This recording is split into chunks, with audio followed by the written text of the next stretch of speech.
On a quiet night, the sky ignites with colors we've never seen before. Waves of green and purple dance across the horizon, mesmerizing those lucky enough to witness it. What do you think? Just another natural wonder? Or is there something deeper at play? Throughout history, people have looked up at these celestial phenomena and felt more than just awe. They've felt fear. Fear of what they don't understand. In many cultures, strange lights in the sky are not just atmospheric anomalies but harbingers of doom, messages from the gods, or omens of significant change. Take the Aurora Borealis, for instance. For the Sami people of Scandinavia, those vibrant lights were believed to be the spirits of the departed, dancing in the sky. They'd whisper tales about the souls of their ancestors lighting up the night, reminding them that death is not an end but a transformation. But for others, like the Vikings, the auroras were ominous signs, foretelling battles and bloodshed. Both interpretations stem from the same beautiful phenomenon, yet they evoke entirely different emotions. But it's not just the northern lights. In Japan, there's the phenomenon called Yuki-onna, or the snow woman. During heavy snowfalls, locals would tell stories of a beautiful woman appearing through the swirling flakes, luring men to their doom.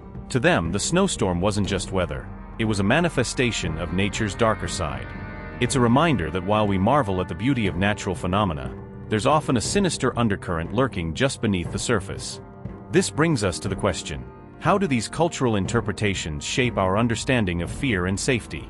In moments of crisis, communities often turn to their shared beliefs for guidance.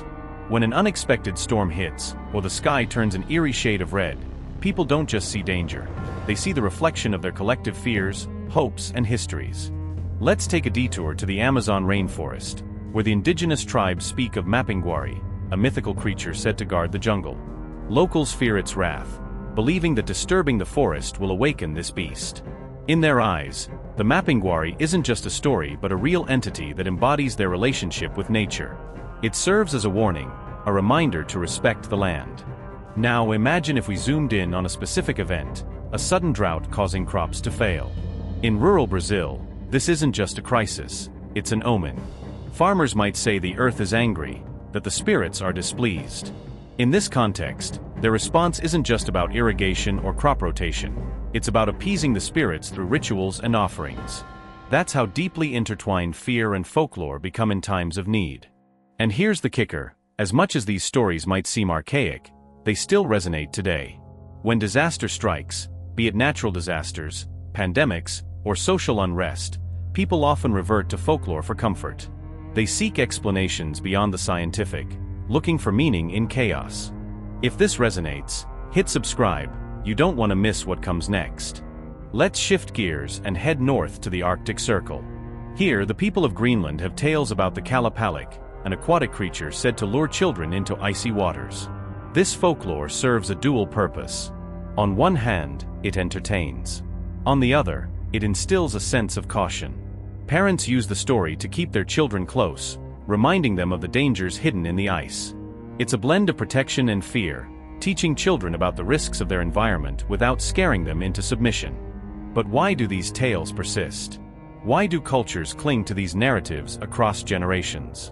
One reason might be that they provide a sense of control. In a world filled with unpredictable forces, like storms or droughts, giving a face to fear helps make it manageable. If you can name it, you can confront it. If you can tell a story about it, you can share the burden of that fear with others. Now, let's dive into the historical context. Many of these stories have roots in real events. For instance, when a community faces a devastating flood, the fear isn't just about the water, it's about the loss of life, the destruction of homes, and the shattering of stability. Over time, these experiences morph into folklore. They become cautionary tales, a way for future generations to navigate similar threats. In the American South, there's a haunting legend of the Wendigo, a creature born from the desperation of starvation. The tale warns of the dangers of greed and the consequences of letting fear drive one to madness. In this case, the Wendigo isn't just a monster, it's a metaphor for the darker parts of human nature: fear of scarcity, the hunger for survival, and the moral dilemmas that come with them. But wait, what about the stories that come from urban environments? Cities, with their own unique phenomena, often give rise to different fears. Take, for example, the Mothman of Point Pleasant, West Virginia. Sightings of this winged creature were reported before a tragic bridge collapse in 1967. To the locals, the Mothman was a harbinger of disaster, a reminder that sometimes, fear takes wing and flies right into our lives. The difference between rural and urban folklore is striking.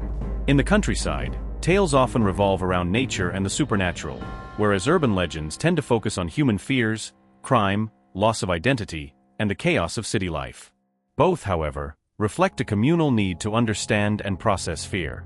In times of crisis, urban legends can spread like wildfire. Social media amplifies these fears, turning whispers into trending topics overnight. The more people share these stories, the more they resonate, creating a shared narrative that shapes the collective consciousness. And here's where it gets interesting. In both urban and rural settings, these narratives serve a purpose. They bond communities, giving them something to rally around. They create shared experiences, fostering resilience in the face of uncertainty. Now, let's not forget the role of geography. Different landscapes shape different fears. In coastal areas, storms and flooding might dominate folklore, while in mountainous regions, avalanches or wildfires take center stage. Each environment creates its own unique tapestry of fears, colored by the stories people tell. As we explore these narratives, it's essential to consider how they evolve. Folklore isn't static, it changes with society. New fears emerge, and old ones fade away. For instance, in the digital age, tales of hackers or internet ghosts have emerged, reflecting our fears about technology and privacy. But what about the role of science? Some might argue that as we advance, these stories lose their grip on reality. Yet, the truth is, folklore adapts.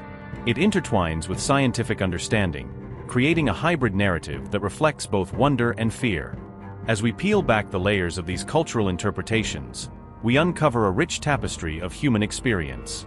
Every story tells us something about the people who tell it, their fears, their hopes, and their attempts to understand the world around them.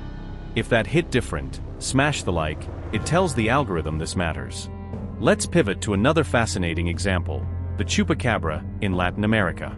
This creature, rumored to drain the blood of livestock, captures the imagination and fears of countless communities. Originating in Puerto Rico in the 1990s, the chupacabra quickly became a symbol of anxiety about the unknown, especially concerning agricultural stability and the impacts of globalization on traditional farming practices. Here, we see fear manifesting in a tangible beast. The chupacabra isn't just a monster, it embodies the struggle against change, the tension between old ways and new realities. Farmers tell these tales to unite against a common threat, turning fear into a source of strength. And what about the interpretations of natural disasters? In Haiti, the Tonton Macoute is often invoked during crises. This figure, a boogeyman of sorts, represents the fear of governmental oppression and social instability. When earthquakes or hurricanes strike, the folklore surrounding the Tonton Macoute intensifies, serving as a reminder of past traumas and the fragility of life. This interplay between fear and folklore highlights a crucial aspect of human culture, the need to explain the unexplainable. In times of uncertainty, stories provide a framework for understanding. They give context to chaos, allowing communities to find meaning in their experiences. In the Pacific Islands, for example, stories of Tanawa, mythical creatures said to inhabit rivers and seas, serve as both cautionary tales and cultural symbols. When storms approach, the Tanawa becomes a focal point for community rituals, blending respect for nature with a need for protection. But let's not overlook the emotional stakes here. These stories often evoke deep-seated feelings, fear, nostalgia, and even hope. They remind us that we are not alone. When we share these narratives, we create a sense of belonging, a bond that transcends generations. Now, we can't ignore the complexity of these beliefs. Some people might dismiss them as mere superstition, while others see them as vital cultural expressions. This divide often reflects broader societal attitudes towards tradition and modernity. As we dig deeper, we begin to see the nuances of fear. It's not just about the supernatural, it's about how we navigate our realities. Fear becomes a lens through which we interpret the world, influencing our actions and decisions. Consider the story of the Banshee in Irish folklore. This spirit, said to warn of impending death, embodies both fear and acceptance. When someone hears the Banshee's wail, it's a reminder of mortality, a call to reflect on life's impermanence. This duality, fear mingled with reverence, captures the essence of how we relate to folklore. But these tales aren't just about the past. They resonate today, shaping how communities respond to contemporary crises, climate change, social upheaval, and even pandemics. The stories evolve, reflecting urgent fears while drawing on the past. As we traverse these diverse landscapes of fear and folklore, it's crucial to remember that these narratives are living entities. They breathe, adapt, and grow just like the cultures they spring from. They reflect our ongoing struggle to make sense of a world that often feels chaotic and unpredictable. And here's a thought: what happens when science clashes with folklore? In some cultures, this tension leads to fascinating outcomes.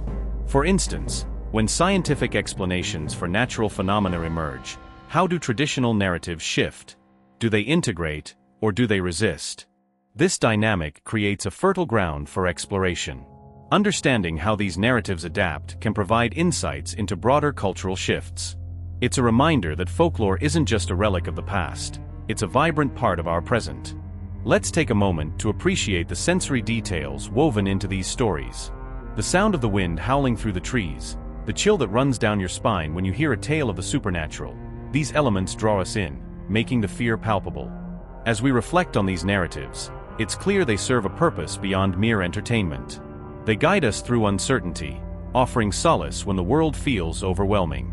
They remind us of our shared humanity, of the fears that connect us across cultures and time. In the end, the stories we tell shape our understanding of the world. They help us navigate our fears, providing a framework for making sense of the unknown. Whether it's the haunting wail of a banshee or the eerie glow of the auroras, these narratives remind us that fear is not just a personal experience, it's a communal journey. As we continue this exploration of fear and folklore, we'll delve into more stories that challenge our perceptions and broaden our understanding of human experience. In the meantime, remember that these tales are waiting to be told, shared, and transformed, just like the fears they embody.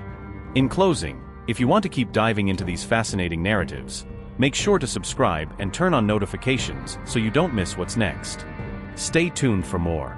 As we dive deeper into the realm of folklore and fear, let's consider how these stories have not only shaped individual experiences, but also entire cultures.